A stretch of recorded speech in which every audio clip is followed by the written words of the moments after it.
Hey everybody, Matt Michaels here on the DeFalco Files with the owner and creator of FSW, the Future Stars of Wrestling here in Las Vegas, Mr. Joe DeFalco. Joe, how was your Christmas yesterday? It's great. I sat and watched football. My teasers didn't come in as well as I would have liked, and ate dinner. And the kid came over, so that was Christmas. You know, when you're 59 and the kid's 30, who's never bought you a present, you ain't going out of your way to buy him one anyway. So, he came empty-handed as always. So, uh, so Tiny Joe made it over to the house. Yes. So he graced us with his presence. um, when you look at this past week, you guys had a little seasons beatings going on. I'm assuming that was kind of your Christmas present is having all these fabulous matches going on and Yes. having Yeah. That's what it was. Exactly. po- 100%. positive spin, right? Exactly. Um, but you did end up having what is the second WWE ID versus WWE ID match. Uh, and man, Ice and Jack really, what was interesting is that they did a lot of WWE style wrestling. There was a lot of holds, a lot of build up to then that last, 5 or so minutes of the match that was a little quicker paced. And, it shows that, what they're trying to show the office, isn't necessarily just, you know, plancha, plancha, plancha, and super kick, super kick, super kick. Yeah, before the show started, Gabe was on the line with them. So I'm assuming because I wasn't privy and I'm not asking. I'm dealing with the whole rest of the show. I Right, know I had nothing to do with that match whatsoever and putting anything right, together and thoughts and stuff. So obviously it's a WWE thing. And the more I look at it, when it first came out, okay, the ID match, or ID guys. And as I'm watching and I see, even though it's exclusive to Twitter, it could be an inside thing. I don't know. But I never really thought about it until, it's been established for like a month because they're continually doing stuff. It isn't like, hey, Ice Williams is a WWE ID guy. Oh, okay, whatever. But it's like, right, hey, they sat and they do an interview and then they have, and they show different things. And I really believe at the end of the day that they are going to sign a couple of people because right, it's the perfect way. It's almost like what, when TNA did the gut check that turned out, it was kind of, they kind of knew things. But this is kind of, we got, right, say, 20 guys on the board and girls. And you would right, think maybe somebody like Kylie Ray might have an advantage because she had been signed before. But no, what I think it is they got 20 new canvases, and at the end of the day, almost like a Tough Enough, but a different way of doing it. To the ultimate prize is, hey, we're looking to sign at least one man, one man and one woman. But right, now that we have this, we have the opportunity to do whatever we like. We could sign three if they're good enough. And right, so, again, not talking to Jack or not talking to Ice about it, I look at that match as an audition. Win or lose, you're going out there with all eyes from WWE watching this specific match. So right, anytime you can get that opportunity to get that match, because again, us, of course, I'm going to be open to doing an ID match. Oasis has an ID match. Why wouldn't we be the ones who want to do it? You know, Right. I'm always been known to be a shrewd negotiator. And if they want him to wrestle Cappuccino Jones, why wouldn't I want to do it on an FSW show? As long as And we Cappuccino and we Jones, yeah, we huh? haven't seen Cappuccino Jones We in haven't seen forever. him. You know, who is he? And it's like I stated, like my thought process, nothing to do with me, but it's like, hey, why not Mania weekend do an entire show based around the ID guys? Right. Because you would think WrestleMania weekend is a good opportunity because thousands of wrestlers are coming in. But a Cappuccino Jones, I would never book. I wouldn't have no idea who he is. But now, and again, I always say his name because I remember it specifically, so it's a good name. But why wouldn't we want to have a show with all these guys on it? And then why wouldn't the fans want to check out a show? Because if there's 20 of them, let's just say 15 come out. You have a whole show based around the ID guys. And I think the fans have so much different shows to choose from. This one with a budget because they're lesser named guys. I'm pretty sure that a show that features Matt Cardona and 20 other super indie guys is going to cost shit tons of money for a promoter that, Right. hey, you know what? If I don't see Cardona tonight at FSW, I could see him tomorrow at GCW. I could see him the next day at WrestleCon.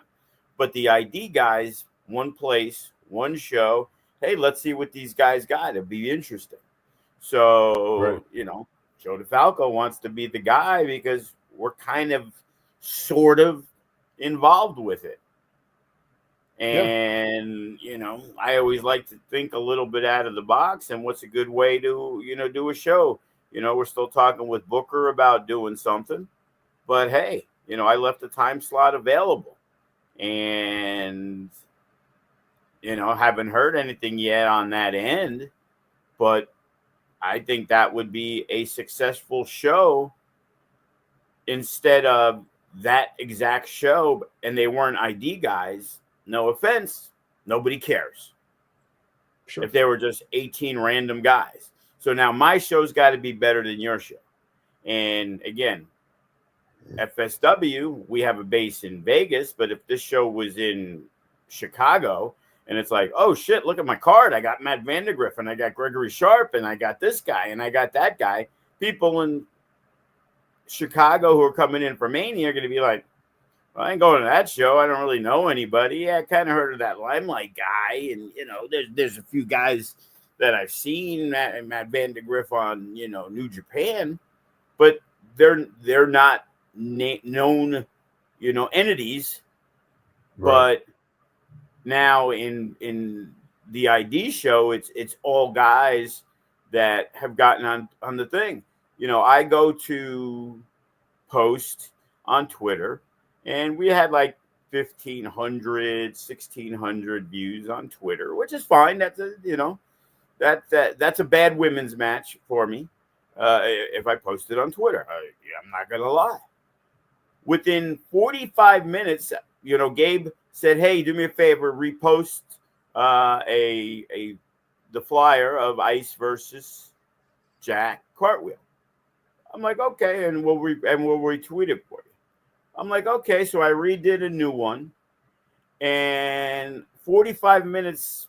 It happened to be after I checked. There was already 7,000 views, and by the end of the day, there was 36,000 views. Right. So people are looking at it, and whether that means anything, I don't know. But if 36,000 people are going to look at a flyer because it's there, why wouldn't they want to check out a show that they can watch with their Triller subscription? Right. Why wouldn't they be in town to watch wrestling? Maybe want to check out guys who have a good opportunity to become WWE superstars. So I think It's it's very important. I think what they're doing is smart. Like some of the stuff that they're doing, including Timothy Thatcher, things like that. Like that wasn't even in my thought process of what they were going to do. Like, I didn't really know anything. Like, hey, this is what we're going to do, and we're going to try to do some matches, and okay, it's a way for Ice Williams to make another $100 on a show. I don't know. They're keeping their eye on him, but this is different. So it Right. seems to be a lot more interactive than I thought it was going to be. Yeah. And, it'd be interesting in an environment of, especially on WrestleMania weekend, where you would have all these ID people going against each other on a card. Very much like the NBA, the rookie camps here when they have after the draft in the summertime, where you have all these prospects who are basically showing what they can do. And if you could get, if the WWE had planned something or had hands involved, where there was one or two people checking out those guys who are involved in the organization, then it makes it feel like that, what happens for the NBA rookie camps, where you just have this environment where fans want to come because of the fact that these are potential prospects of the future, even though you might not know who they are today. Right, but it's a little different because you have to kind of be in Vegas to experience it. It Right. isn't. Imagine if they did the rookie camp games based around a 7-day NBA championship, and it was all in one venue. Right. Kind of like, hey, Super Bowl week, and all of a sudden they were going to have the All-Star games, and you're going to get to see the top talent. It's different in say college football compared to college basketball, because college football is on a whole nother scale. They're just like right underneath the NFL. But I Right. think college basketball, you don't really know, because it's a lot of guys sometimes that maybe play 1 year in college and they go pro because of the way the system's set up. Right. So the hardcore fans, without a doubt, because they've continued to do it, are supporting because they want to see those future stars. And Yeah. hey, whether he pans out or not, Bronny James is LeBron's kid, and people are going to want to check it out. And it's like, hey, if they had, he's obviously on NXT now, but it's like, hey, you could see Evander Holyfield's son at this ID show, for example. Hey, maybe we get to meet Evander Holyfield because maybe he's going to be there for this special thing. Right. And, we see how it is. It's crazy that you got these packs of people that'll stand at an airport just hoping to get, 1 or 75 autographs of Liv Morgan, because they're such big fans and they would never sell them on the internet. But they're going to be there. And there's so many hardcore fans that will come out to something. And like I said, hey, you're going to come out to some regular show where you can see Mike Bailey 9 times on WrestleMania, or you're going to go see this ID show with all these new guys that this is the only place you're going to be able to, see them all in the same place. And now you can judge and think, hey, I think this guy's better than that guy. And like I said, the more I give away, the more I'm worried somebody's going to take it. We are 4 months away. Right. Hey, WWE just announced the ID show at the Apex. You know what I mean? And it's like, I'm going to sell tickets for $40 or $50. They'll sell them for $200, and they'll get the $200. Right. Yeah. But for me to make it successful, I need WWE to be with me in helping to get the word out that it's going to be there. We can get the word Right. out. That ain't going to be a problem. But we just saw, 30 times the base it reached on one particular promo. And I looked, and there's certain things that got 10, 11, 12,000 views and stuff. But this one, because we have a good following, they have a good following, that was one of the most viewed things that were set up, was the Ice Right. versus Cartwheel when they reposted it. So, sky's the limit for these guys. People are interested and they want to see, because it's never been done before. Wrestling is hard to be able to say, you know what, that's never been done before. Holy Christ, that's never been done before. Right. You know, when the first Hell in the Cell, oh my God, it's never been done before. Elimination Chamber, oh shit, what's that? It's never been done before. Right. You know, you can't say that about very many things in wrestling. So I think they pretty much hit a home run on that idea, and we kind of got the sense over the last year or two, and watching Gabe go to Booker T's school and going to our school, and all of a sudden seemingly paying a lot more attention to the schools who also have a promotion. And again, you can count those maybe on two hands. Most of the schools are self-run, and most of the promotions are self-run. Right. And then we've had the success of the Zoes and Cephas and Cross and Bay and Jay Vidal and the New Japan crew, that a lot of our talent has come out of there. So people are paying attention, and now it's become a little more valuable. Just look at the Twitter posts. Oh yeah, look at that FSW. People that I have no idea who they are, and it's like, well, they're aware of us that I didn't know they were. Because when people are asking about ID schools, we're first and foremost out there as like, hey, we got two guys. Hey, what happens when Bodie hits 18 in 6 months? He's a guy on their radar already. Hopefully, knock on wood, that he gets picked. And if all of a sudden 4, 5, 6 guys come out of one place, you can't ignore the fact. Plus, our trainers are guys, with Sin, who goes down to the performance center and helps train people. And Kenny King, who's got 30 years in the business and was handpicked by his friend Gabe when they were working together in Florida to go help come to Ring of Honor, and made a name for himself. So, we're very excited about things. Again, it's what's getting those juices flowing. Yeah. And in terms of the, I know you're going around and stuff, and you're, not able to watch the matches. Have you given that particular match a look back yet? Only a little bit, with Christmas, and it's like, now it's like I had to get the footage, and now they need us to send stuff over. So it's like, hey, Mikey, but I'm getting this message on Monday evening, and then Tuesday's Christmas Eve. So I started watching a little bit, and it wasn't even that. It was the ending of the match that had some controversy. And, again, it's always something.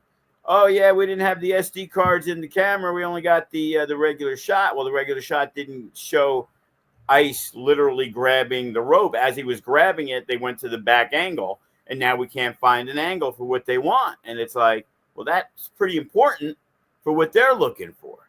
And it's like, we have 6 cameras, and you're telling me we didn't record it. And Corbin's like, oh, I told you. And I'm like, okay, I was walking in and out of the office. I'm 1,000% sure it wasn't like, hey, we don't have any SD cards. I found 3 at my house because, again, I'm running around. And that one I forgot probably a show or 2 ago, and nobody reminded me. And now everything wasn't recorded. So it's like, Moon ended up doing a separate shot that wasn't part of the cameras. Shant's camera was connected directly to the stream, so it wasn't there. So it's like, fuck, now we're trying to find an actual shot of something that they want, but we also have to edit certain things. So, now being Thursday, I'm hoping that we can get it to them by Friday or Saturday, because, 3 weeks later, who cares? So I haven't really had a chance to sit down and, watch back the show. So there was a couple things I watched, and it's like, from match 1 on, there's so much great talent, and then there's so much young talent, and watching and seeing, as I say, having Evan Daniels back. It looks like $1 million, you know. Weird. That 6-man tag was, I mean, you can't say, Bryce Saturn, he's really, yeah, standing out. And now for New Year's, I was, thinking about a ladder match, thinking about a thing, but it looks like we might do Matt Vandergriff and Bodie against Evan Daniels and Bryce Saturn, since Bryce Saturn scored the big upset victory on Bodie. yeah, So now Bryce Saturn, who I think of, and I'm thinking, hey, here's a guy, good shot at the No Limits title. He's a guy. I'm like, him and Matt Vandergriff, or him and yeah, Bodie in singles matches. This is good stuff. Bryce Saturn, since the first time we started using him to now, he's got himself in, top shape also. And he's the guy that was an afterthought. Hey, okay, he's coming with these guys. We'll use him for a show. Hey, bro, you work so many other shows in town. I'm not sure the value. And then it's right, like, hey, bro, this is what I'm going to do. I want to be an FSW champion. I want to be a guy who's wrestling these guys in FSW. I'm willing to continue to take my 1,000 bookings everywhere else, but just not take them in Vegas. And that makes it a little easier for me, because now a lot of people know Bryce Saturn. Hey, this guy's good. Hey, he's only on an FSW show. Well, if he's working yesterday over there and he's working tomorrow over there, I'll go see Bryce Saturn one of the 3 shows. right, So again, for an out-of-town guy, that's a game changer, because I don't need more out-of-town guys that you can find everywhere else. Because, right, of course, I'm going to have the Vegas guys. They'll take care of that for me and work everywhere else. And right, even our own thing, like Sin, who's part of what we're doing, he'll do a show. And you look at that whole show, it's really an FSW show. right, sure, yeah, So, we have enough eggs in the basket already. So to have more, and now all of a sudden it's like, oh shit, yeah, there's guys that came from out of town who were around when Gabe were here, and they got booked as extras for other shows, and they're on their radar. Well, my value is more than his value. So take it for what you will. yeah, And, and I can only emphasize that so much. yeah. And the other thing too is that you also see, and I think this is one of the key things with Bryce, um, and I think Evan's done a good job at this as well, and that's starting to focus on building your brand in a specific light. When you start understanding that, when you start understanding how to make yourself an attraction as compared to just being on a card. Well, yeah, And and that's the thing. That's one. We talk about getting good on a microphone, creating a character. This is a whole nother entity that is equally as important.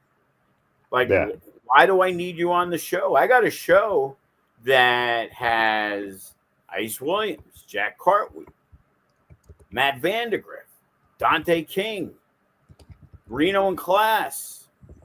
But I'm mixing in Makeshift Chemistry and Sky High and the Mariachis and Dante King, who moved here, and then Gypsy Mac and Alice Blair and Zamaya out of town, and Olivier moved from Oklahoma to come here. yeah, And then all of a sudden it's like, oh yeah, and you got Bodie, and then you got Saturn, who came because of Damien Desire, who Evan Daniels hangs with, who they bring the Chewy Kid, and Class and Reno bring Jaden Monroe. And it's like, now you have all these guys and all these women, and it's like, I have a huge pool of yeah, people to choose from. And a lot of times it's like, Damian Drake, he's out of his mind fucking sometimes, and it's like, wow. And it's like, dude, you can't be on every fucking show. It isn't like, hey, I'm specifically leaving you off. It's like, okay, we're going to do something. All right. We'll do something on New Year's, because again, we had 8 matches. and we got Limelight's crew, which is Nino and Raw Reese, and we got the rest of the faction. And if if you're gonna look at a most improved wrestler, usually you look at somebody who's barely been on the card and now they're kind of a little bit more solid. But look at a guy like Watson. Like, yes. everybody's taking notice of how good this guy is. But Yes. because in the faction, when he came in, he was a guy that was considered a pretty solid wrestler, but he didn't talk, and he wasn't going to talk, especially with Ice being in there and Braxton, and then Kenny coming in. And, Fresco hasn't met a microphone he doesn't like. So you have to tell him, like, dude, I don't need 5 of you guys talking a fucking promo. Now your 3-minute promo becomes 8 because everybody wants to get their shine in. We talk about Cage, Right. get your shit in. Well, for some of those guys, getting their shit in is talking trash on a microphone. Well, Right. I can't have every single member of a fucking group start talking in a promo. So by default, Watson walks in, cut. That's about all you hear from that motherfucker. So, because everybody else is talking. But now, because he's been wrestling in more singles matches of late, there's no tag ins. There's no 3 other guys that you're paying attention to. It's like, oh shit, man, this is a really good match. Oh shit. Yeah. And he's wrestling good guys. And he comes in on Future Shock and he wrestles Muldoon. And Colin has his very first match. And I always talk about how there's guys that I put in a certain place to work with the youngest guy to just help steer him in the right direction. And, it's kind of hard when you have 7 or 8 matches that the kid who had his very first match on a show, everybody's talking about one of the top 2 or 3 matches on the show. Right. And as much as the credit it is to him, it's more of a credit to the guy he worked, and that's Watson. So it's working with a younger talent, making them shine, and then working the Matt Vandergriffs and the Bodies and the Damian Drakes and all these guys that he's worked, and Danny Limelight, and having another great match. Yeah, it's insane. Once again, like I even told Watson, hey, where's the Watson shirt, man? When Ice was out there by his shirts, and it's like, yeah, I gotta get new merch. It's like, yeah, you do, man, because I don't think he even sees what's about to come for him because he's now there, and it's insane. He can get a new shirt. If not Ice, then me, instead of then who? You know what I mean? He might be able to get the Ice rub on it because it has Ice's name on it and his. There's some smart marketing right there. Right. And as long as it says, if not Ice on the front, then me on the back, it will totally go. Well, it'll be a big seller. So everybody who likes him will buy the shirts, but then everybody who likes Ice will buy the shirts. And then Ice will be pissed because all these people, I was like, oh, I bought your shirt. Watson sold it to me. And that could be the feud that leads to the breakup of Watson because Watson sold 32 shirts that were meant for Ice, and Watson ain't giving him any of the money.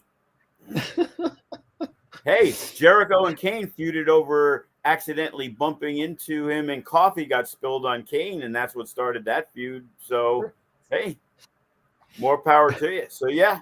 So we had a solid show. Like, we weren't sure what we were going to do, and then we ended up having the match with Nino Black and Fresco. And then these motherfuckers, all of a sudden, Nino, who's had issues with his hip, is taking fucking a big shot onto the fucking bleachers. Like, what the fuck? And I think I was buzzing around, and you just kind of heard a little like a little wave of, oh shit, they just did a spot in the bleachers. Like, our match is next. What are we gonna do?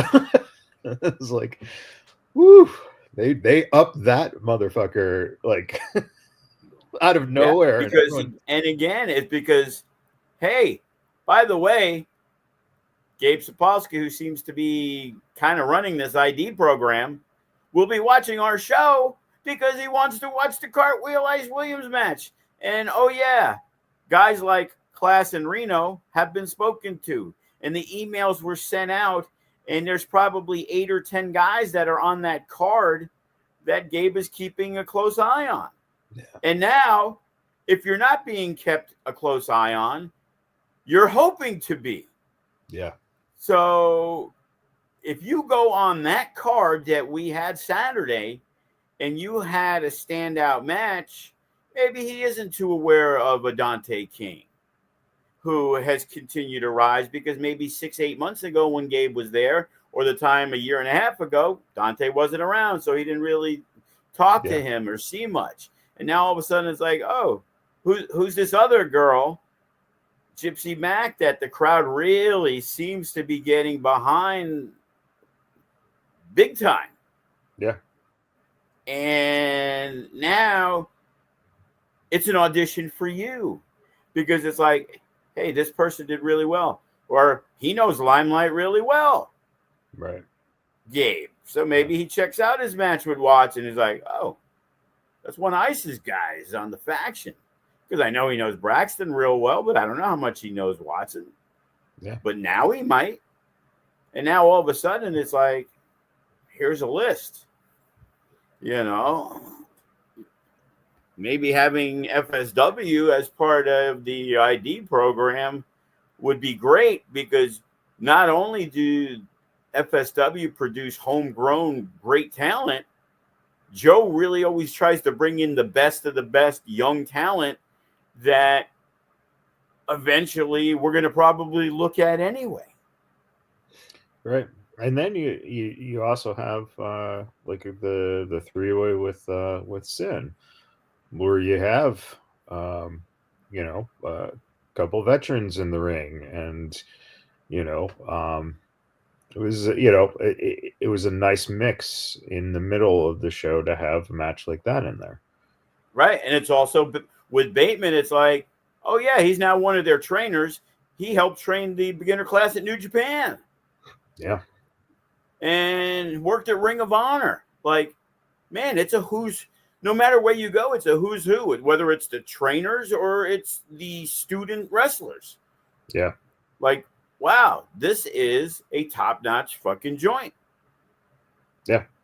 You know, we might not have world-class facilities and showers and shit like that, but with that WWE cash, you know what I'm saying, I can upgrade at any time. Because I can't afford it, that's for sure. I think the water bottles out in the alleyway are a totally feasible shower. Yeah. In the middle of winter. It got really cold that night, too. I'll tell you that. It was nice when I got there, but I had like a short sleeve shirt. And I was like, fuck, I guess I should have worn my sweatshirt. It was cold. Yeah. Yeah. And I think it was Class and Reno who actually remembered. They're like, last year was even colder.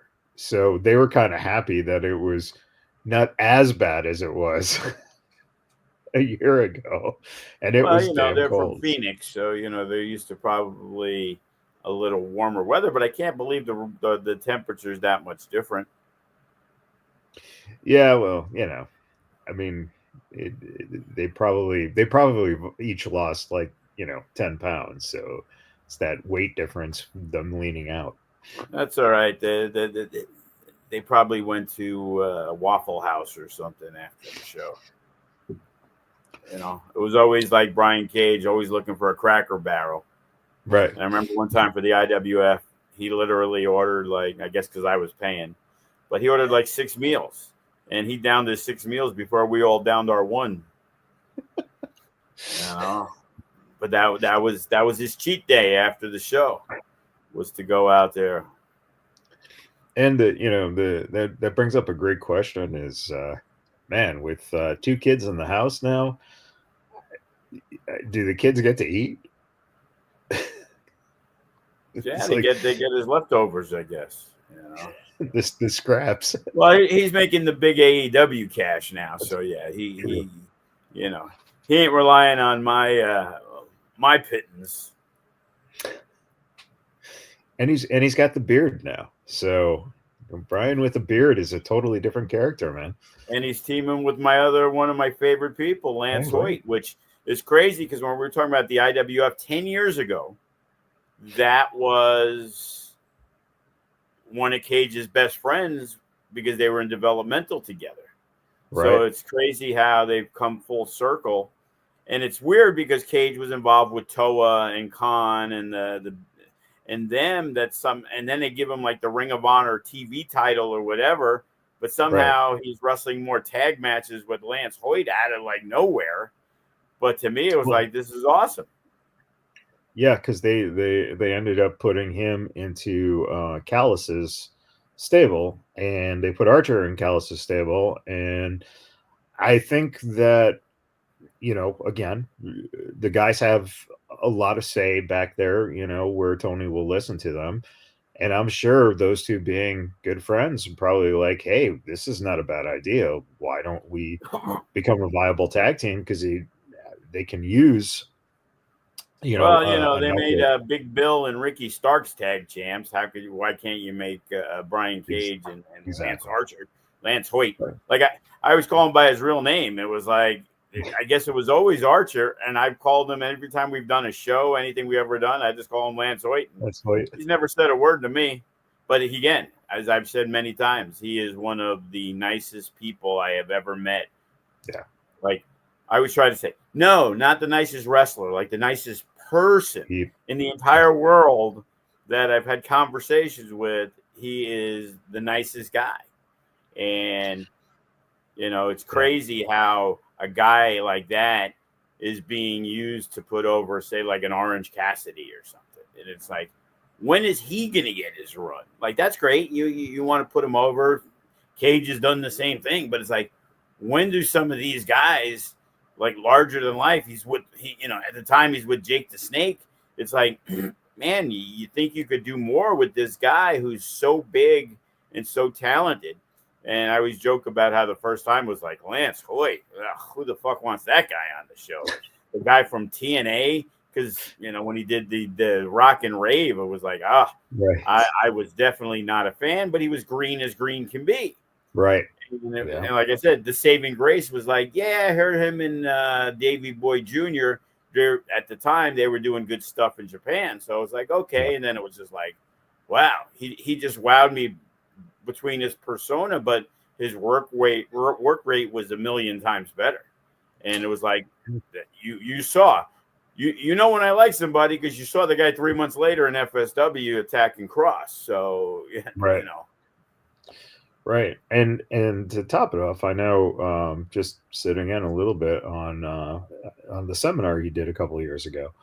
Um, that's the thing. It's like he's one of those guys that you can literally just sit there and absorb what he has to say, because he's so fantastic on being able to see things, being able to explain things, and he's just one of those guys in wrestling that if you can be around him, man.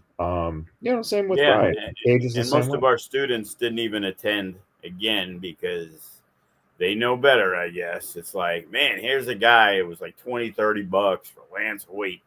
And it's like, be aware, this guy's been in the business for 15, 18 years. Just because maybe he wasn't in WWE, and he was, it looked like Chris Sabin grew 10 inches when he was there, and people aren't aware because he got no love whatsoever in WWE.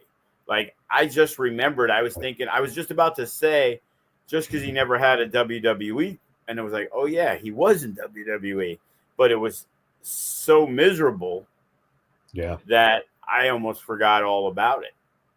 Yep. Yeah, and it's remarkable to see. Again, I And think that was the that's Vince era. That was the Vince era, right and you have a guy where he should have who been. who's like 6'8". Like usually, man, those are the type of guys. Half those guys can't work that he pushes because of the Yeah. size and larger than life and all this other thing that you would have thought, Lance would have got a little something, something. Like he never even got like a little breakthrough to be like, hey, let's see what this guy can do. It was just like Jobber Yeah. City. Yeah. Yeah, and again, it's funny when you look at then storylines and stuff, and you go, oh yeah, Lance got traded for 3 luchadors for Jake to now have. Okay, Oh, did he? I couldn't even tell you. that's What was his that's how name? they Was it brought him. Vance Archer there? In AEW, he's just Lance No, in Archer. WWE. Um, I think he was using Vance, but I don't know if it Yeah. was. I don't know if it was Archer or, but it was But- Vance.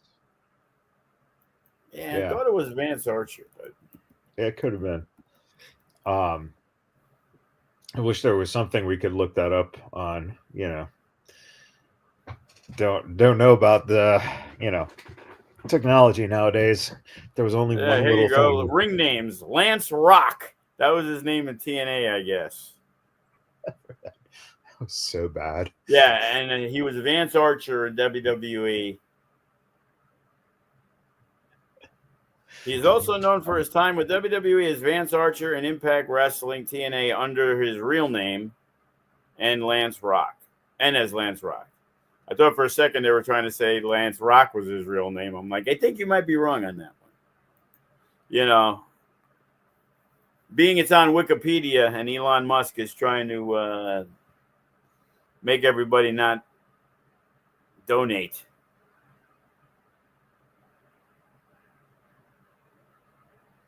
Uh-oh.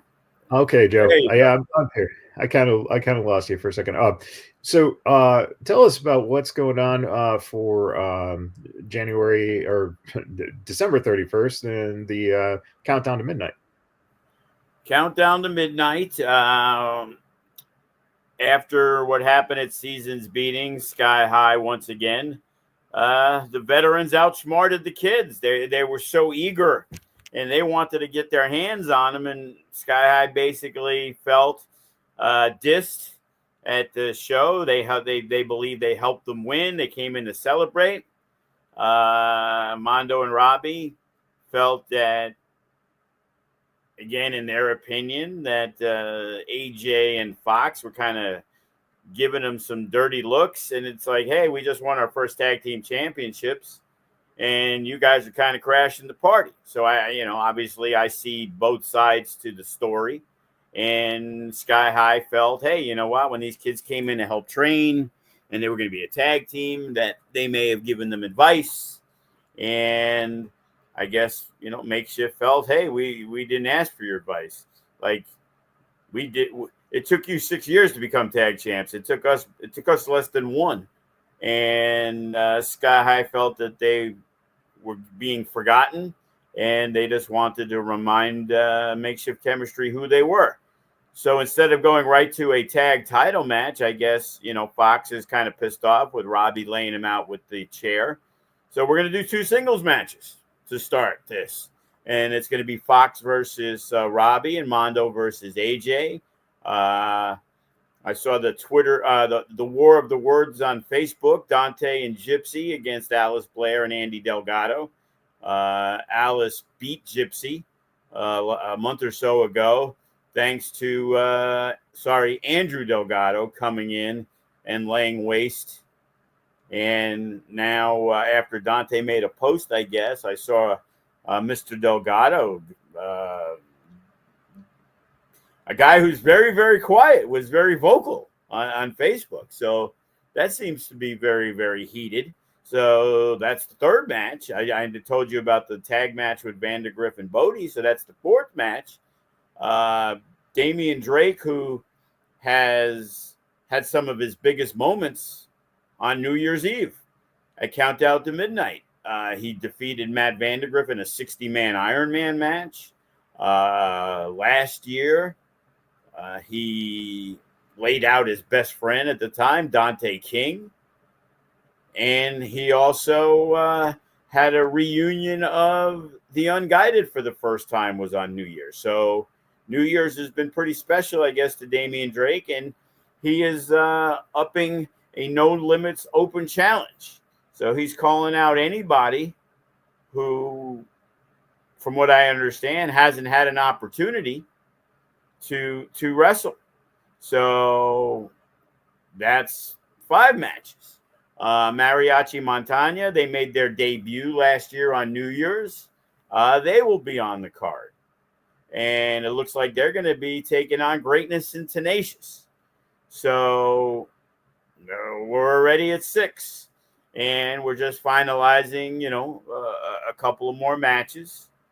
And, it's always a fun little time. It's a smaller, intimate show that family and friends, a lot of, and our hardcore regulars. So, Jamie and Fred will be there, and, some of our other regulars who like to spend the New Year's with us. So it's kind of tradition. It doesn't matter if there's 50 people or 150 people. We like to celebrate New Year's at the FSW Arena. It's off the strip, easy to get to. There's no traffic. Champagne toast at midnight. Last year we got raided by the Clark County to check and see what we were doing, if we were selling alcohol, but we were all good. They were excited. They actually walked in during Santana Jackson's match, and they were like, "Hey, there's Michael Jackson, guys, great!" And it was like, "Yes, sir. You should buy a ticket and come to the next show." So yeah, so we're excited about New Year's. I forgot about Santana. Might have to hit him up, see if he wants to ring in the new year like a smooth criminal.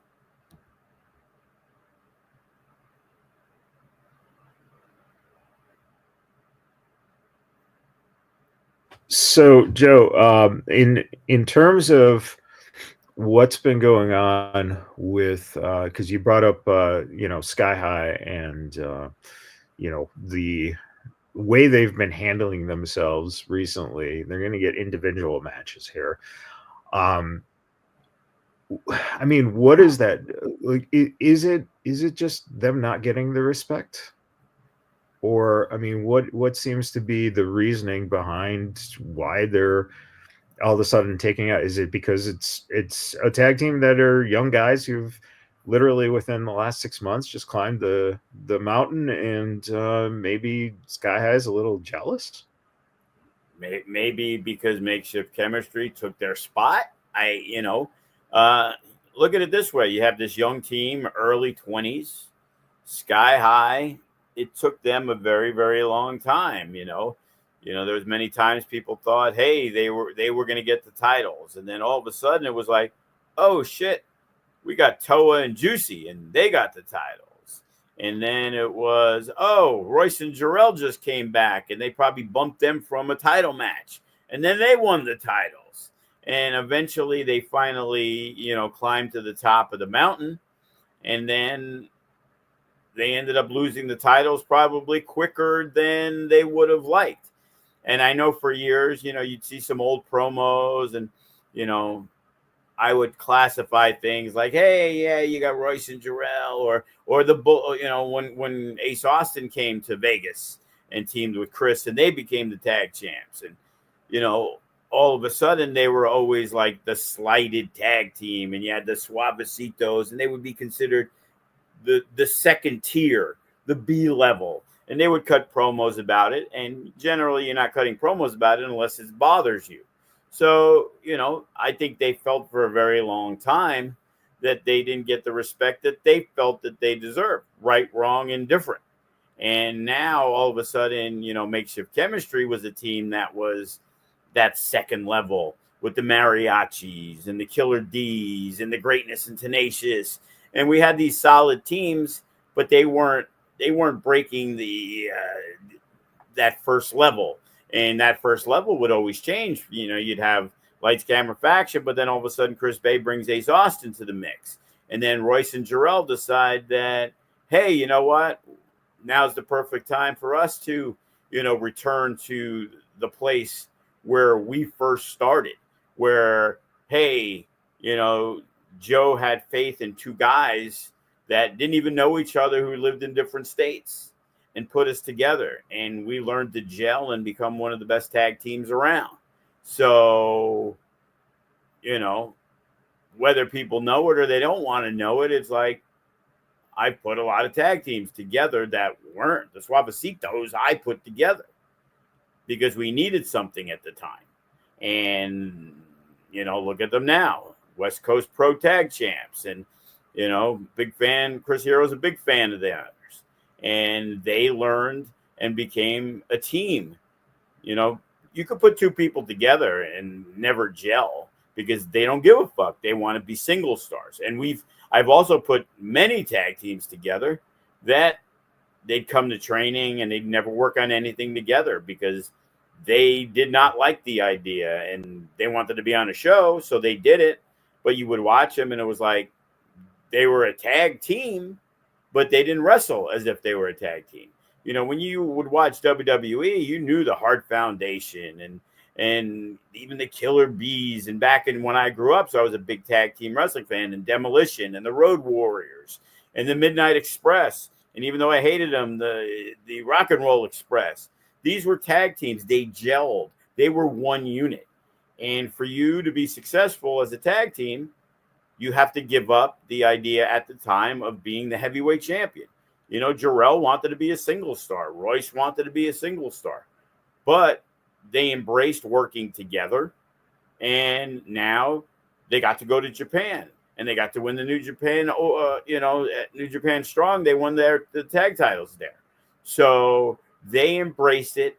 They made the best of it. And now you look 2, 3, 4, 5 years later, these guys are still a top-notch tag team.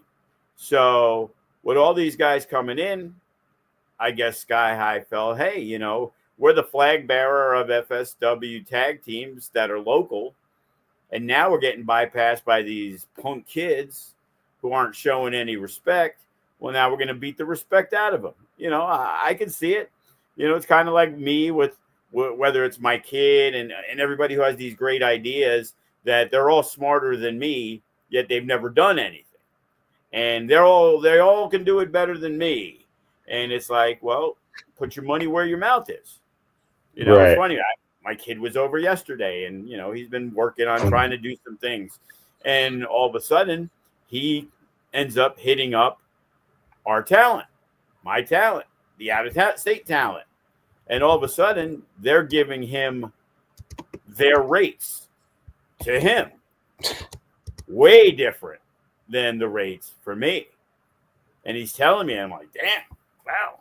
Like, I feel blessed and honored because the fact of the matter is that I gave them these opportunities.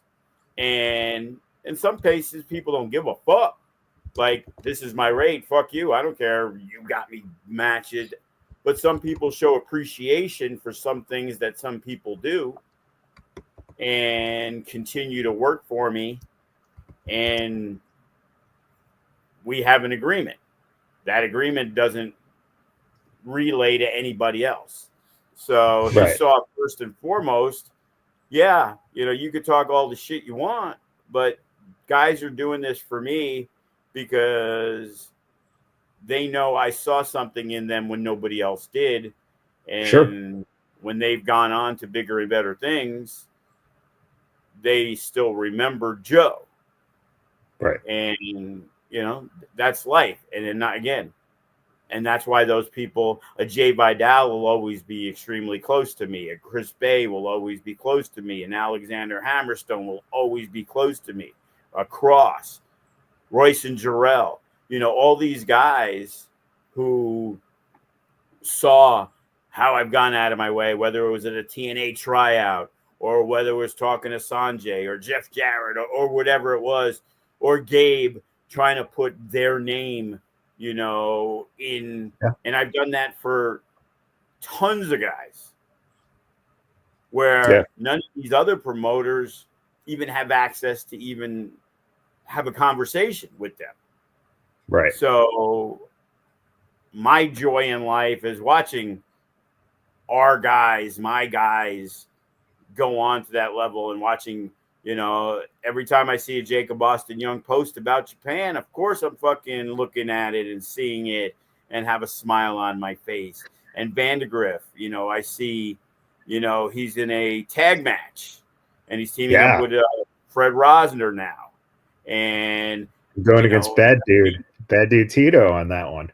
Yeah, and I believe it's Shane Haste and it's the TMDK. Hey, next time it's going to be Zack Sabre Jr. And it's like, that was the hard work of me saying, yeah, Matt, here's the key. You come in whenever you want and you train. And of course, he's going to show the appreciation to me. Yeah. You hope, because probably if he was an asshole, I wouldn't be like, hey, here's a key if I can use it when you want. And same thing with Tom Howard when it comes for Lacey. So we start. Yeah. Hey, he always say, hey, thank you. By the way, today is Tom Howard's birthday. So shout out. Happy birthday, Tom. There you go. So I'm going to text him today, and hopefully in 4 weeks, he'll message me back saying thank you. That's Tom. Still waiting on that sushi dinner from 3 months ago. He was telling me he was going to take me. Oh man. Yeah, no, it's, I mean, it's amazing. Again, I think that, that determination, that mindset that takes you to that next level. And that's something that's, you can't teach. And it's amazing when you see the guys who have it, and how they apply it. And the people who want to be around that and learn and try to grow from that is the most impressive thing. Yeah, I'll say first and foremost that it's kind of like back in the day. They are who we say they are. When I think it was Herm Edwards that time, and it's the truth, because you see people, and you're gonna always make an assumption, right, wrong, and different.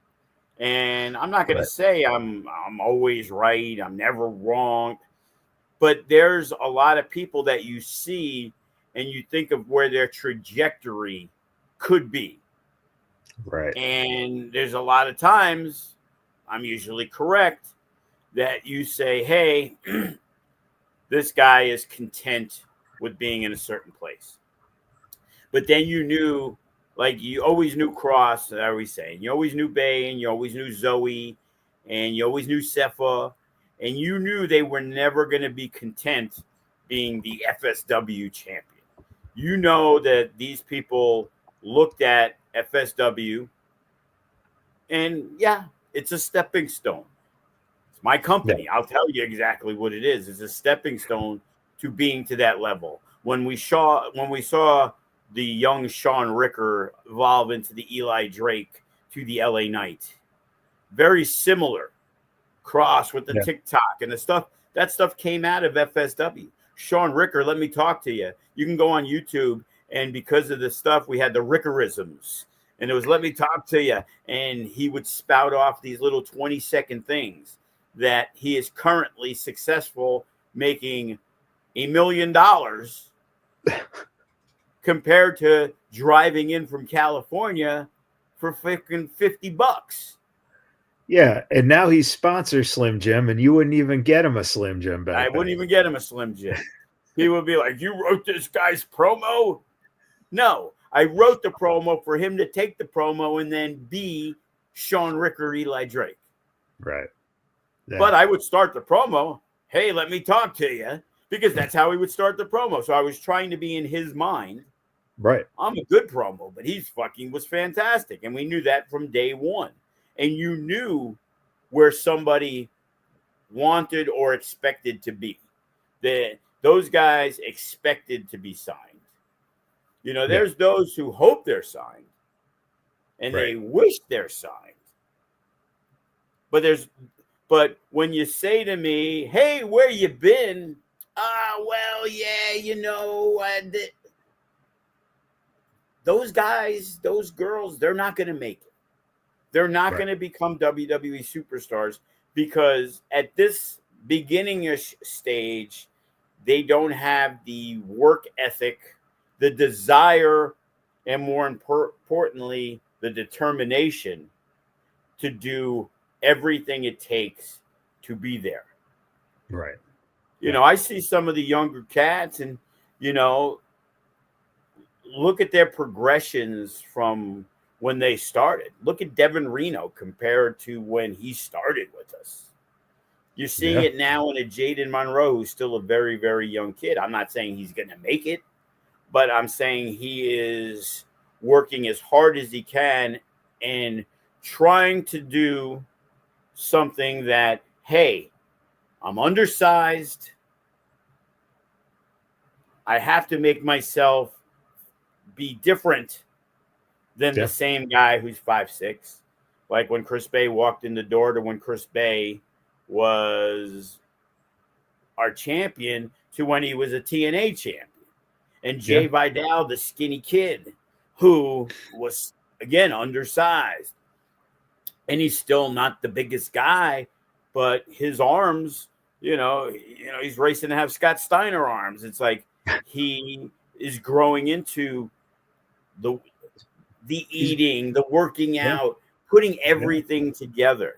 There's a lot of people who are good wrestlers. There are a lot of people who are great wrestlers. People will tell you Brad Armstrong was one of the best wrestlers, but he never got past jobber status because he didn't have a lot of the other attributes in professional wrestling more now than 30 years ago, that the character, the persona, the mic skills, the connecting with the crowd. Yeah. Because, again, you see certain people and it's like, oh, this guy's good. Hey, Bryce Saturn, he's good. I'm paying attention to it. It's not because Bryce Saturn can hit every loop-de-loop and all these super cool moves. He understands how to work a match, how to make it good, how to make you want to care. You got Jack Cartwheel, he got on there, very acrobatic, does a lot of stuff. Hey, he incorporates the cartwheels. But you got to incorporate the cartwheel persona into what you do. The Ice Williams, I'm the coldest wrestler on the planet. It's like when I went to the when we went to China, and every single wrestler they had all had their own distinct character, gimmick, look. There was the monk and he'd pray, and there was the guy who was like Aben. He was like the John Cena, like he was the movie star looks, and he's the guy that they wanted to push to the moon.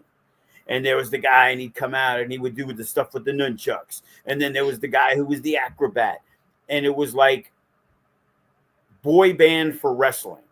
Why do you like this guy from BTS, and why did you like the guys from NSYNC? And everybody was their own individuals. And the funny thing was, American style wrestling really wasn't like that. And now you look at NXT, everybody is kind of their own creation. And it's like, if somebody has black hair, one of the women has black hair and she has red streaks in it, there's nobody else who's going to have black hair with red streaks. There might be somebody with red hair and white streaks, or black hair with white streaks. Everybody's their own individual entity. That way you can differentiate every single person, because the most important thing is creating, and that's what seems to be what they're doing with NXT, is trying to create characters, their own brand. What differentiates one person from another? When you have 30 women on your roster, it's easy to confuse all 30. Right. If they're all the same. Hey, Becky Lynch, she's got all the red hair. And you had, Sasha Banks was this, and this one was that. And Bianca Belair. And then she's got that long ponytail. And she's different. And Jade Cargill's got the white hair, because we have to, even though she had it before. But everybody, like, that person isn't that person. Right. Yeah. And in some cases they're kind of bland and they're generic because they really don't have anything for them yet. But if you look at them, they're the ones who are trying to get that spot and they're trying to climb. But when you get established, you become your own individual, similar to why, Shane Helms couldn't be Shane because there was a Shane McMahon. And it couldn't be two Lances, and everybody, they tried to make sure they had a different name, a different look, a different everything. Right. Because they sold them on the brand. While in the NFL, you have the helmets, and usually it's the quarterbacks. But you see people and like, oh, I never knew what he looked like. I never knew what he looked like. And in Right. wrestling, that is the most important thing. Day one, when I see Sin or Kenny, it's always have your head up. Make sure the camera sees your face. When you're in a Yeah. hole, don't duck your head down because that's the money. The money is your brand, your face. Right. So you got to go out there and people be aware of who you are. And now you individualize it because, again, oh, yeah, that was a nice drop kick. Well, hey, Douglas James got a great drop kick. Hey, Hammerstone, hey, big man, he's got a great drop kick. Hey, this guy. Well, a million people have great drop kicks. You're not getting over because you have the best drop kick over 1,000 other Right. people. They're all good. They're all very good. You know, Right. you don't punch better than somebody else. You know, sure. Maybe you can flip a little better. But Matt Vandegrift also learned that doing all the flips and doing all the stuff's great, but he needed that character development. He needed to have a different look. He needed to be in better shape. And now he's trying to get all aspects of the game because he has 20 people who like him, 100 people. It just in the West Coast, 100 guys who probably can do the same, you know, hey, he did this move, he did that move, so did that guy. But the way he does it.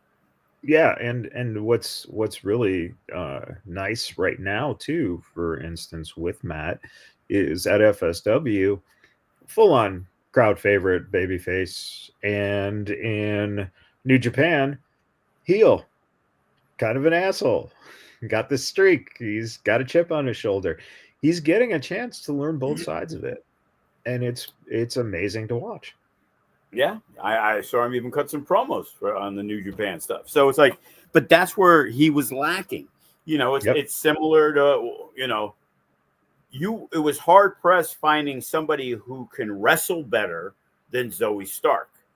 But even through Tom, the reason why she is solid, the new talent gets to work her if they're trying to establish that talent, is because she's such a great hand.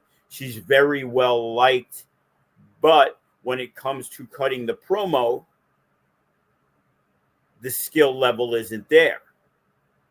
Not the best promo. There's people who could talk way better.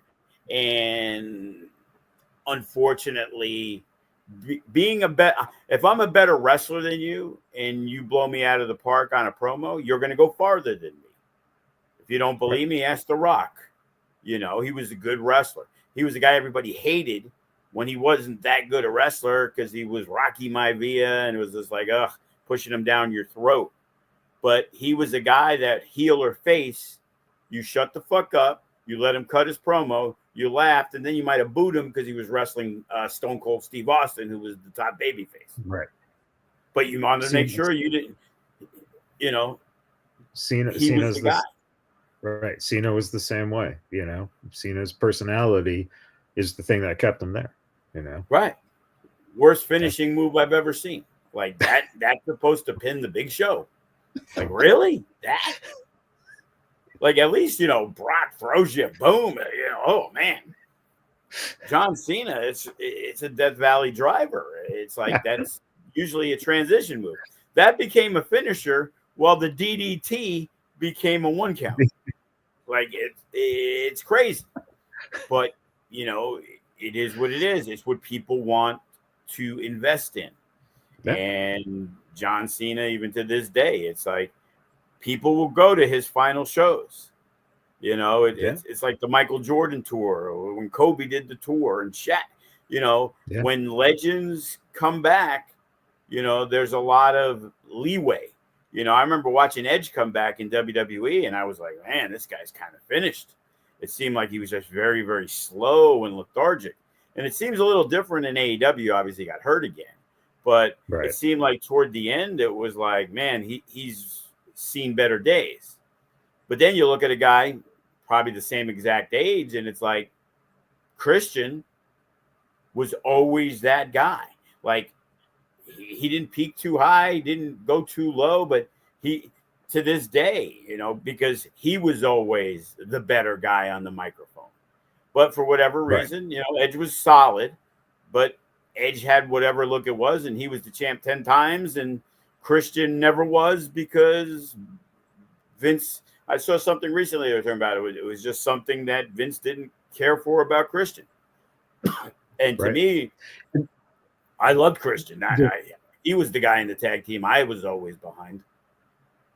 Well, yeah, I feel the same way about. I've always been behind Matt as opposed to Jeff. I know Jeff was the standout star, but I always valued what Matt brought to the table, and obviously you did too, being Well, that yeah, Matt Matt was was the world champion. glue in that tag team. Yeah, You yeah, know, Jeff was the wild card in many yeah, ways. And to this day, it's like, hey, if we can get the Hardys at a show, it'll be crazy. People love Matt, but whatever it is, they really yeah. love Jeff. Like Jeff could have been the Yep. heavyweight champion when they did the thing with Punk, or when he was wrestling the Undertaker. Like people wanted to believe because Jeff was the Yeah. more exciting guy of the thing of the tag team. So as a tag team, they were great, but as a singles, Jeff was the guy that people believed could be a world champion, but didn't believe Matt could be a world champion. Right. In that. And it was the same thing with Edge and Christian. Many people believed Edge, who was, but I was a guy who felt he could be Christian. I remember early Hart Foundation. I thought Bret Hart was going to be a fucking star. I was stunned when they put the belt on him in some house show in Saskatchewan when it was like, Bret Hart defeated Ric Flair. I'm like, really? Holy crap. Because I saw as that intercontinental run that he had, man, people were starting to get behind him. This guy, he was innovative. He did different things. The crowd was really getting behind him. But back in those days, Hulk Hogan, ran, and Yokozuna, and it was the larger than life guys. And I guess you could thank the steroid era that they decided they had to, as you could say, downsize, and then it became the more exciting stuff, and it was the Bret Harts and the Shawn Michaels, and that's when the steroid era that with the trial, that's basically when all of a sudden the 6 foot guys became on the same realm as the big guys. Like Batista got pushed to the moon early because he was 6'5". Right. After the Deacon debacle, but after that he became a Vince favorite. Well, and the other thing too is, and I think that this is something that's very interesting about that time period, is that amongst Brett and Shawn, you did have mixed in Taker, Sid, and Diesel. Like those were the other 3 champions during that time frame. So if it wasn't on Brett or Shawn, it was on one of those guys. So yeah, even Vader had that little spot, I remember. But I'll tell you what, Sid didn't get the belt ever until he finally did the thing with Michaels, and it was at Madison Square Garden where people were stunned because babyface Shawn Michaels was booed out of the building, and because people loved. And again, I love Sid. There was something about him. It wasn't because he in ECW. It was like, oh shit, Sid's out. He's gonna murder people. That's enjoyable. Yeah. And again, that's the variety. That's the spice. And then Sid ended up having a good run after that. Yeah. Because in WCW, you'd be like, oh, Sid's gone. Where's he going? And you'd read the thing and you get your little info. Oh, he's out playing softball, and he's gone for 6 months. Or he's trying to stab Arn Anderson, whatever it may be. But those were the guys that, ran strong.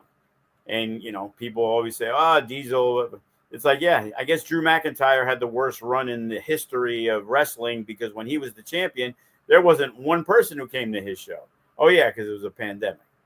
And, and Drew has become one of the MVPs, which I knew after I booked him at the IWF that this guy was going to be a star again. Yeah. And it's, it's amazing to see, again, that's the other thing too. Don't ever give up on yourself, because you've seen quite a few guys who, were left for dead and now are just having phenomenal careers. Big Cass, everybody wrote Oh him off. I wrote him off. God, yeah. I knew when he went back to TNA, and I'm like, this guy is killing it. And then he went to AEW, and that's a lot of God bless him for realizing he needed a little help. He got humble. He reached out to Paige, and DDP really helped him get that groove back and get his mind straight. And from that point on, he redirected everything and his energy and his focus. And look at how great he is now. Yeah, I'm running to get my my adapter plugged. Oh boy, Joe's running out of his power. But yeah, it goes to show that there are cases time and time again that you see where someone who you thought was either pushed too far or too quick, and then they have to adapt and they make a long career out of it. I think Sheamus is a great example of someone who time and time again you think, what is this guy? He was a champ, but where does he fit in? And then you see him have just a match that you go, damn, that guy can work, and it's unbelievable. And that's why he still has a job, is he might have not been that marketable champion, but at the same time is a valuable cog. I think you see Nick Namath now in TNA just proven why Dolph Ziggler was such a valuable commodity, because they could use him in any realm and he could win, he could lose, he could do anything, because Nick is that good as a performer. Well, yeah, and again, I guess the problems go to a guy like Vince, who did not care for him in that top role. And if I guess I see how it is. If the owner of the company does not feel confident in you, things happen and circumstances change things. Okay, so for example, Maserati had to give up the belt because she was injured. Right. The plans that we see now are based off a decision that had to be made that might not have had to been made yet. So it changed the dynamic of who the champ is. So Alice Blair is now the champ. Now, would Alice Blair be the champ if Maserati was able to go? Maybe, maybe not. It depended on what we were looking to do at that particular time. But now, through no fault of her own, Gypsy Mac has gotten herself hugely over. So now I'm in a position that Maz is hoping to come back in the next month or two. Well, we've been doing stuff with Alice Blair and Gypsy Mac. So to me, as we build to No Escape, Gypsy Mac seems like the top contender. But what happens if Maz is ready to come back? Now I have a decision to make. Right. Do I hold off the person who has been given the opportunity and has taken it, ran with it, and the crowd is firmly behind her? Maz barely got the babyface run. The people are behind her. They love her. Now we're kind of, oh no, what's going on? And now the other person that we were thought maybe build the women's division around, Brittany Brooks, is now ready to take bookings again also. Right. So now you have Gypsy Mac, who has gotten herself over huge in the last 6 months. Brittany Brooks, who's hugely over babyface women's wrestler. And then you have the ex-champ who didn't lose the belt, who, because of her longevity, and she's the experience, she's the veteran, the crowd loves her. Maz is ready to come back. We have 3 top women baby faces. Oh, and by the way, you also got Zamaya, who seems to be nipping on some heels now too, which is crazy. Well, and then you got Zamaya. You got Alice Blair as Alice a Blair. heel. You got Viva Van in the background if we need her. Obviously she's probably going to be way more money. She's been killing it. But Yeah. now, but the problem becomes you can't push 3 top women baby faces Right. if the women, like, okay, we're in a good position. Alice Blair's a heel. She's the champion. But if one of the other 3 baby faces become champ, well, usually you don't really want to put an over baby face against an over baby face. It kind of clashes. Right. But what do you do in that situation? You know what I mean? So we're in a very unique position that 3 people that we have 3 women wrestlers Five that are five women ready to five run women the in division. 5 women in a cage at No Escape. That's what I'm hearing. Well, Elimination Chamber. I'm going to call Gabe, see if we can get him made. But it's a situation I would have never expected. It's crazy. Yeah. And I don't have the answers. It's like, well, he runs the show. He puts together the shows. He's the matchmaker. He's the promoter. He's the owner. Blah, blah, blah, blah, blah, blah. And it's like, if you think I know what we're gonna do in 2 months for this, I got no fucking clue. You know what I mean? It's like, fuck, I don't know where we're going in this because the rise of Gypsy. I joked, I'm like, hey, I guess getting beat up by all these guys has really gotten you popular. But she's shown against the adversity. She's come back and she threw Raw Reese out of the Rumble. So people are getting behind her.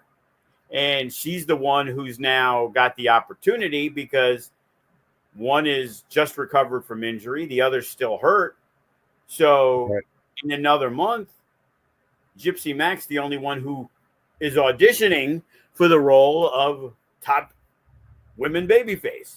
Yeah. Because the others are on the sidelines. So it's like, oh, okay, where do we go? Hey, when I'm thinking of Bryce Saturn, I'm thinking No Limits. Oh, yeah, well, now because we had the one match and they did that and he worked good with Matt and he's worked with Bodie, he pinned Bodie. It's like, well, here's a guy that probably is more part of the Nevada state. Greg was in Asia. Sharp, he'll be back this week. I think he came back the day before Christmas because Diana did the announcing and I asked when he was coming back. He's a major cog. He can go after anybody. Just because he is not considered a fan favorite, who does not want to see Danny Limelight versus a Gregory Sharp? Who does not want to see an Ice Williams versus a Gregory Sharp? Has that even happened? Maybe not, because Ice was the champ, Sharp was the champ. They were polar. They were in 2 different things. It was the same thing similar with Shogun. So now we got to taste a little when we had Shogun versus Gregory Sharp and Ice Williams versus Shogun. Because, again, they were kind of champs.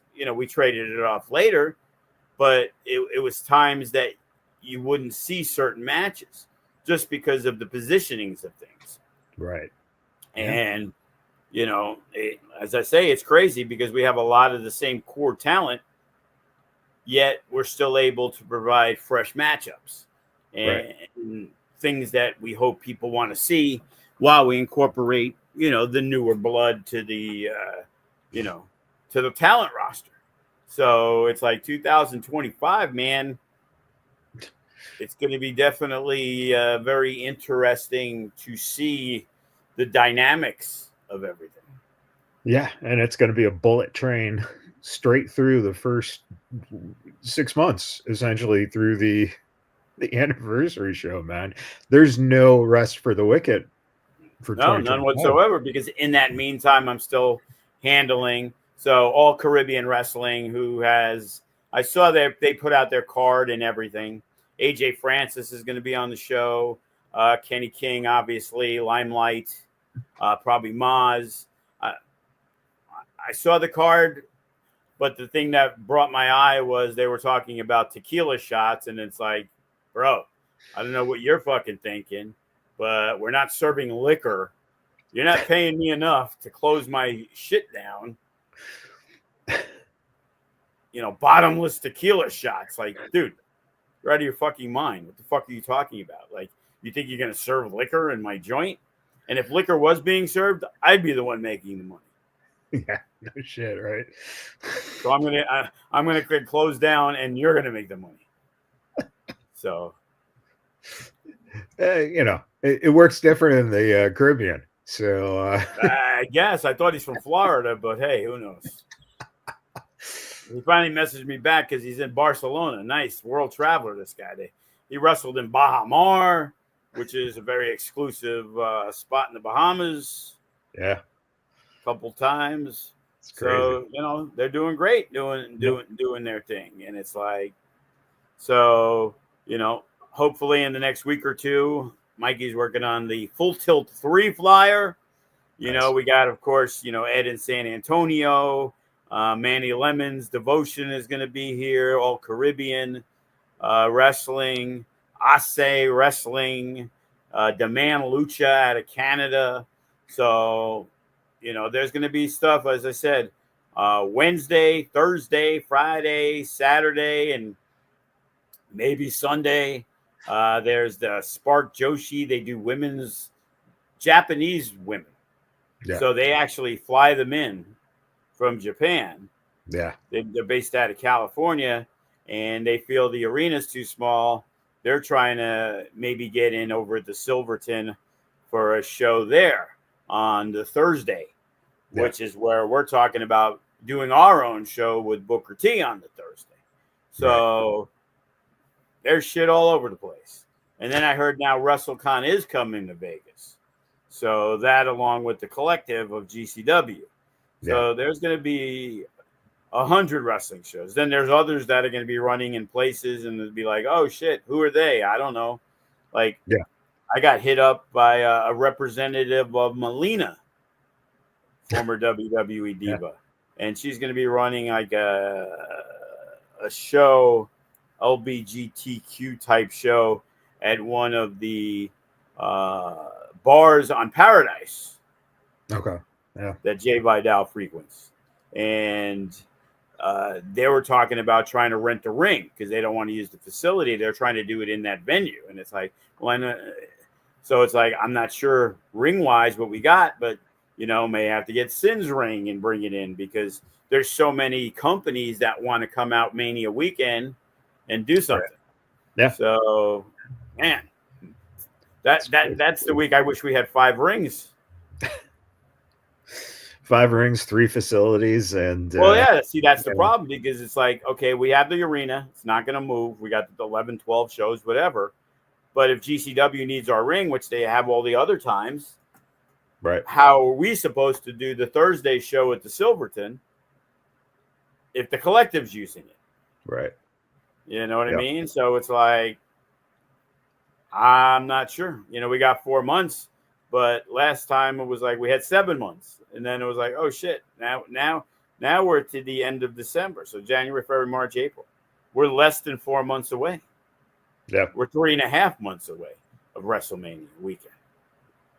And it's WrestleMania's the 19th and the 20th, right? So 420. I'm sure there's going to be a lot of 420 activity too. Well, RVD might want to run a show, right? And he'd probably need a ring to go to the dispensary where he was going to want to run it. Right. So you buy a ticket and you get your free high by just smelling the facility. So yeah, I mean, there's a lot going on, but again, the upcoming one here as we wrap up is going to be on New Year's Eve. On 5 days away. It's like rest for the wicked. It's like shit. 9:30 start. We basically try to go to about 11:50-ish.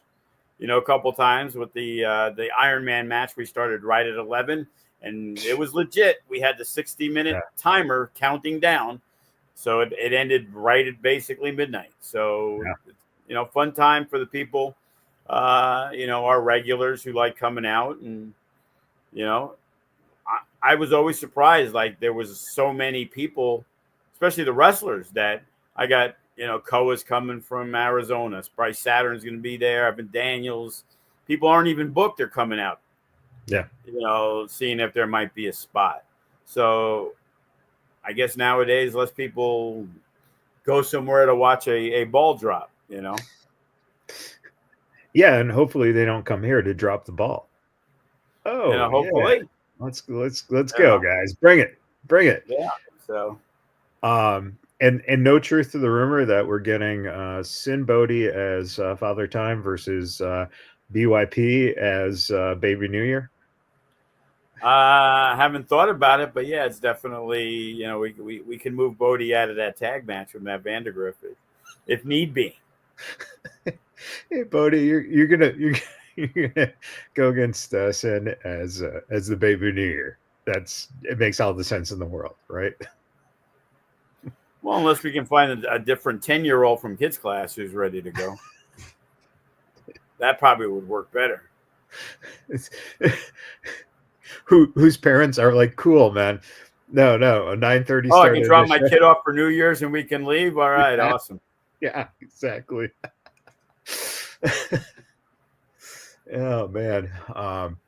Well, I mean, in that case, then we don't have to get Sin from Pahrump. You can get Kenny out here because Kenny is literally Father Time, isn't he?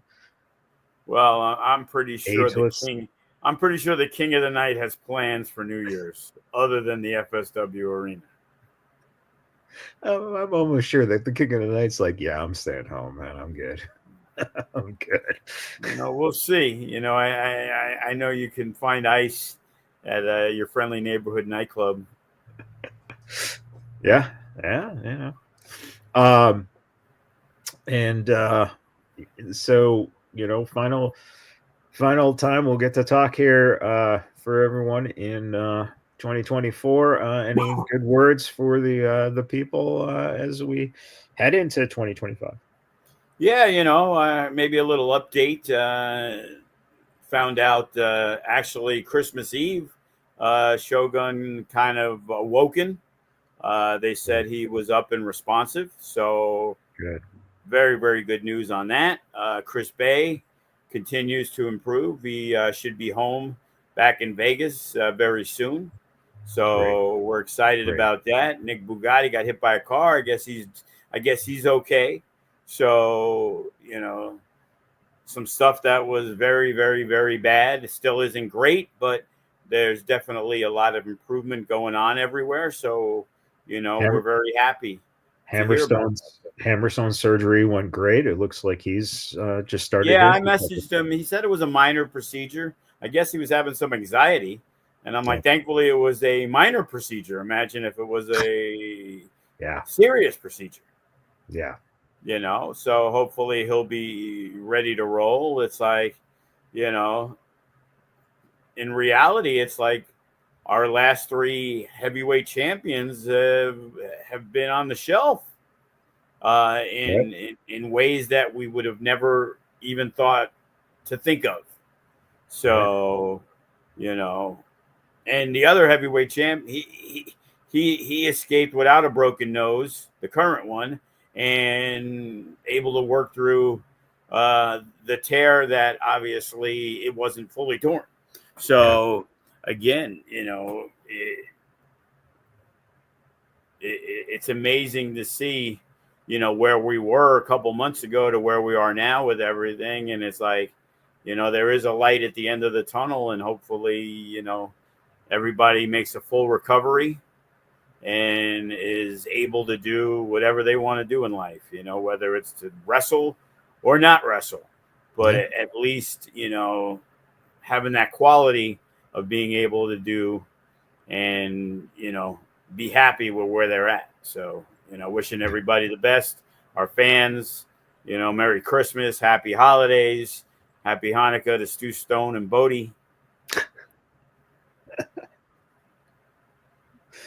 And happy Kwanzaa as well, which is I guess to those who celebrate that.